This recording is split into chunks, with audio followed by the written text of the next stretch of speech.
जरा सोचो दोस्तों, अगर आप एक ऐसे आइलैंड पर फंस जाओ जहाँ पर चारों तरफ सिर्फ शिकारी कुत्ते हों जो आपकी जान लेने के लिए आपके पीछे पड़ जाएं। कुछ ऐसा ही होता है हमारी आज की इस कहानी में। कहानी की शुरुआत में हम एक कपल को देखते हैं जो कि अपनी बोट पर समुद्र में घूमने आए होते हैं। तभी घूमते हुए उन्हें वहाँ पर एक आइलैंड दिखता है जो कि पूरी तरह से सुनसान था। अब वो आइलैंड दिखने में बहुत ज्यादा खूबसूरत था, इसलिए वो दोनों उस आइलैंड पर जाने का फैसला करते हैं। आइलैंड पर पहुंचते ही हस्बैंड बोट को बांधने के लिए वहीं रुक जाता है, पर उसकी वाइफ उस आइलैंड को एक्सप्लोर करने के लिए अकेली ही जंगल में चली जाती है। थोड़ी ही दूर जाने पर उस लड़की को एहसास होता है कि इस जंगल में कोई और भी है, और तभी कोई अनजान चीज आकर उस लड़की पर अटैक करती है और उसे घसीटकर अपने साथ ले जाती है। बाहर उसका हस्बैंड अभी भी बोट बांध ही रहा था और उसे सिर्फ उसकी वाइफ की चीखें सुनाई देती हैं। फिर इसके कुछ दिनों बाद हम दो भाई मैट और जॉन को देखते हैं जो अपने कुछ दोस्तों के साथ एक प्लेन में उसी आइलैंड पर छुट्टियां बिताने आते हैं। ये पूरा आइलैंड मैट और जॉन के अंकल फ्रैंक का था, जिनकी कुछ सालों पहले डेथ हो गई थी। आइलैंड पर पहुंचने के बाद जॉन प्लेन को डॉक से बांध देता है और फिर सभी अंकल फ्रैंक के बनाए हुए कैबिन में चले जाते हैं।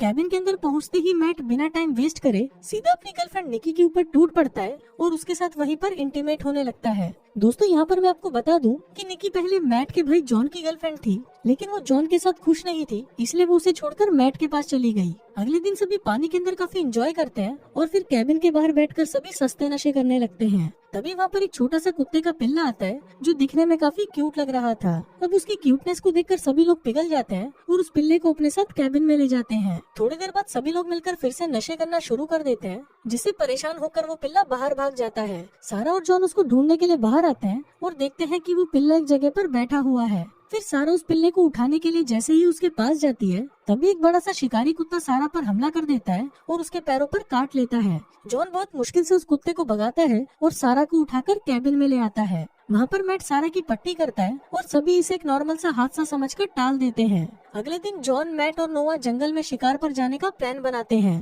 थोड़ी देर बाद जब वो तीनों जंगल में घूम रहे थे, तभी उनके सामने वही आदमी आता है जिसको हमने कहानी की शुरुआत में देखा था। वो आदमी उनको चेतावनी देता है कि जितना जल्दी हो सके यहाँ से भाग जाओ, वरना ये कुत्ते तुम लोगों को मार डालेंगे। अब वो आदमी उन लोगों को अपने बारे में बता ही रहा था कि तभी 3-4 कुत्ते मिलकर उस आदमी पर हमला कर देते हैं और उसे नोच नोच कर खा जाते हैं। अब ये देखकर वो तीनों बहुत ज्यादा घबरा जाते हैं और वापस अपने कैबिन की तरफ भागने लगते हैं। लेकिन वहाँ पहुँचने से पहले ही वो देखते हैं कि बहुत सारे कुत्तों ने उनको चारों तरफ से घेर लिया है। मैट और जॉन अपनी अपनी गर्लफ्रेंड्स को आवाज लगाते हैं जो नदी के किनारे बैठकर बातें कर रही थी।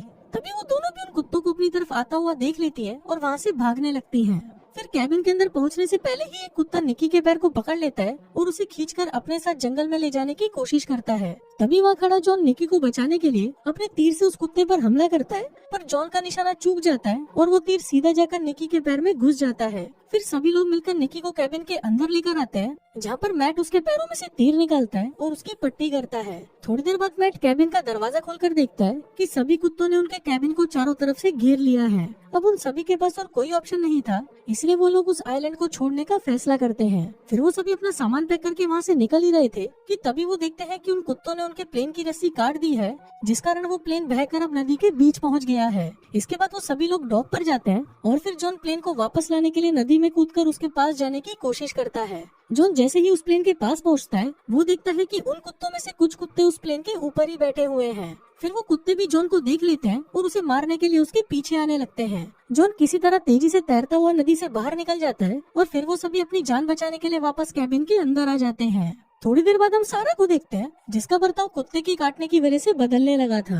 अब उनको कुछ समझ नहीं आ रहा था कि आगे क्या करें, पर तभी जॉन को याद आता है कि इस आइलैंड पर उनके अंकल का एक ट्रेनिंग कंपाउंड भी है, जहाँ जाकर वो रेडियो की मदद से अपने लिए हेल्प मंगवा सकते हैं। अब उस कंपाउंड में जाने के लिए ये लोग निकी को पास वाले गैरेज में से कार लाने को भेजते हैं। फिर वहाँ पहुंचकर निकी उस कार को चालू करने की कोशिश करती है, पर कार स्टार्ट नहीं होती। फिर कुछ देर बाद कुत्ते भी निकी को मारने के लिए गैरेज के अंदर आ जाते हैं और निकी को अपनी जान बचाने के लिए उस कार को वहीं छोड़कर वापस कैबिन में आना पड़ता है। अब वो सभी इन चीजों से काफी परेशान हो चुके थे और उनको कुछ समझ नहीं आ रहा था कि वो क्या करें, इसलिए रात को सभी मिलकर फिर से नशे करने लगते हैं। थोड़ी देर बाद अचानक पूरे कैबिन की लाइट्स कट जाती है और नोआ लाइट को ठीक करने के लिए बेसमेंट में जाता है। वहाँ पर नोआ लाइट ठीक कर ही रहा था, पर तभी वो कुत्ते किसी तरह बेसमेंट में आने का रास्ता बना लेते हैं और नोआ पर हमला करके उसे मार डालते हैं। इसके बाद वो कुत्ते मेन कैबिन तक पहुंच जाते हैं और वहां पहुंचकर सभी पर हमला कर देते हैं। अब सभी अपनी जान बचाने के लिए कैबिन की छत पर आ जाते हैं और वहाँ पर मैट को पता चलता है कि ये पूरा आइलैंड एक समय पर आर्मी कैंप हुआ करता था, जहाँ पर वो लोग शिकारी कुत्तों पर एक्सपेरिमेंट करते थे।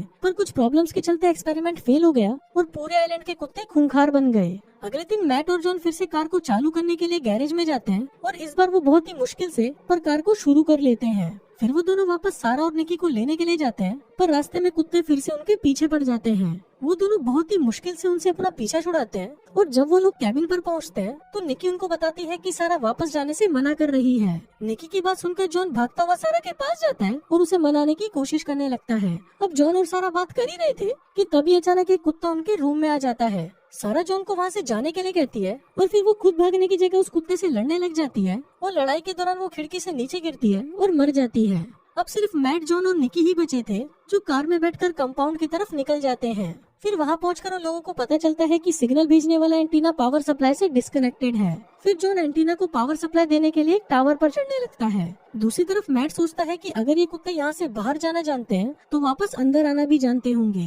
वहीं बाहर जॉन एंटीना को जैसे ही पावर सप्लाई से कनेक्ट करता है तभी उसे बिजली का एक जोर का झटका लगता है और वो नीचे गिर जाता है। जॉन के नीचे आते ही सभी कुत्ते उस पर हमला कर देते हैं और उसे मारने की कोशिश करते हैं, पर तभी मैट वहाँ पर आ जाता है और उन कुत्तों को बेसबॉल से मारकर जॉन से दूर करता है। उधर दूसरी तरफ कम्युनिकेशन रूम में सप्लाई वापस आने से वहाँ पर शॉर्ट सर्किट हो जाता है और पूरे रूम में आग लग जाती है। तभी वहाँ पर निकी को भी मारने के लिए बहुत सारे कुत्ते आ जाते हैं, पर निकी उस रूम में लगी आग की मदद से उन सभी कुत्तों को जला देती है। अब कंपाउंड में आग भड़कने के कारण पूरे कंपाउंड में जोर का धमाका होता है, जिसे बाहर खड़े सभी कुत्ते कुछ देर के लिए वहाँ से दूर चले जाते हैं। तभी जॉन मैट को बताता है कि उसने समुद्र के किनारे एक बोट देखी थी जिसकी मदद से वो लोग यहाँ से निकल सकते हैं। फिर थोड़ी देर बाद वो कुत्ते फिर से जॉन और मैट पर हमला करने के लिए उनके पास आते हैं, पर तभी निकी वहाँ पर कार लेकर आ जाती है और सभी उसमें बैठकर वहाँ से निकल जाते हैं। वो लोग बोट की तरफ ही जा रहे थे, पर कुत्ते अभी भी उनका पीछा करना नहीं छोड़ते। अब इन कुत्तों से बचने के लिए वो तीनों कार को बिना रोके सीधा पानी के अंदर ले जाते हैं। इसके बाद वो सभी तैरकर बोट पर पहुंचते हैं और फाइनली वो लोग उस आइलैंड से निकल पाने में कामयाब हो जाते हैं। फिल्म के लास्ट सीन में हम देखते हैं कि वो तीनों बहुत खुश थे